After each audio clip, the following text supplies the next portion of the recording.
Bəxtiyar Mahmudoğlu Vahabzadə 1925-ci ildə Şəki şəhərində fəhlə ailəsində anadan olub. 1934-cü ildə Bəxtiyar ailəsi ilə birgə Bakıya köçür. O burada orta məktəbi başa vuraraq Azərbaycan Dövlət Universitetinin Filologiya fakültəsində təhsil alır.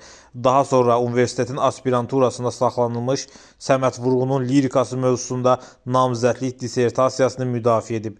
Deyilənlərə görə o ilk şeirini Səməd Vurğun olan məclisdə oxuyanda çox həyəcanlı imiş. Şeir bitəndə Səməd Vurğun ayağa qalxır və "Bu cavan oğlan məndən də yaxşı yazır" deyir. Ondan sonra Bəxtiyar Vahabzadə məşhur şairə çevrilir. Bədii yaradıcılığa 1943-cü ildə başlayır. İkinci səs, vicdan, yağışdan sonra, yollara iz düşür, fəryad, hara gedir bu dünya, özümüzü kəsən qılınc, cəzasız günah, dar ağacı, rəqabət pyesləri Azərbaycan Dövlət Milli Dram Teatrında tamaşaya qoyulub. Bəxtiyar Vahabzadə 1960-cı illərdən başlayan milli azadlıq hərəkatının öncüllərindən biri idi. O 1958-ci ildə yazdığı Gülüstan poeması ilə iki yerə parçalanmış Azərbaycanın tarixi faciəsini dilə gətirib. Rus və Fars imperiyasının pəncəsi altında inləyən Azərbaycan xalqının azadlıq və istiqlal uğrundakı ədalətli mübarizəsinə qoşulub. Bu poemaya görə 1962-ci ildə şair millətçi damğası ilə Azərbaycan Dövlət Universitetindən qovulub. Yalnız 2 ildən sonra işinə bərpa olunub. Onun universitetdən tamamilə uzaqlaşdırılması böyük ajotaj yaradıb. Ona görə bu qovulmanın adını elmi ezamiyyət qoyublar. Bəxtiyar Vahabzadə həm də Azərbaycanda olan bir-birinə zidd müxtəlif və fərqli hakimiyyətlərin hamısı ilə münasibət qurmağı bacarmışdı. Çoxu düşünür ki, bu bir şair kimi onun qüsuru idi, ancaq bunu Bəxtiyar Vahabzadənin böyüklüyünə, şəxsiyyətinin gücünə yozanlar da var.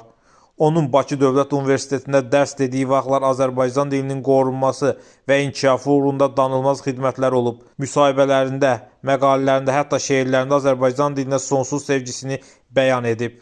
Sevgi şeirlərindən məşhur olan "Bir salama dəymədi" şeiri ünvanlıdır. Doğrudan da ayrıldığı xanım 5 il sonra rastlaşanda onun salamını almayıb. Bəxtiyar Vahabzadə buna görə həmin şeiri çox sevirmiş və məclislərdə tez-tez deyirmiş. Bir gün Əminə Yusif qızının ifasında o şeirə qulaq asır. Necə valeh olursa bir daha özü bu şeiri demir və başqalarının da deməsinə razı olmur. O uzun müddət Milli Məclisin deputatı olub. Bir dəfə Milli Məclisin spikeri Murtuz Ələsgərov iclaslara qatılmaması ilə bağlı irad bildirəndə Bəxtiyar müəllimin cavabı qəribə olur. Bunun sənə dəxli yoxdur. Oğlu Əfqanistanda olanda Bəxtiyar Vahabzadə ona zəng edib. Telefonda deyiblər ki, oğlunun işlədiyi korporasiya dağıdılıb, partladılıb. Dəstək Bəxtiyar Vahabzadənin əlində qalıb və ondan şəkər xəstəliyi tapıb. Bir dəfə oğlu İranda olanda buna bənzər hadisə baş verib. Oğlunun dəstəsindən 5-6 adamın öldürülübmüş. Xəbərdən 7 ay sonra evinə qayıdan oğlunu görən Bəxtiyar Vahabzadə heyrət edib, ayağa durub, amma addım ata bilməyib, ayaqları tutulubmuş.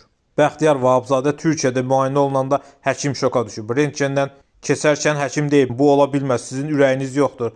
Bəxtiyar Vahabzadə isə gülərək cavab verib, ürəyim var, ancaq sağdadır.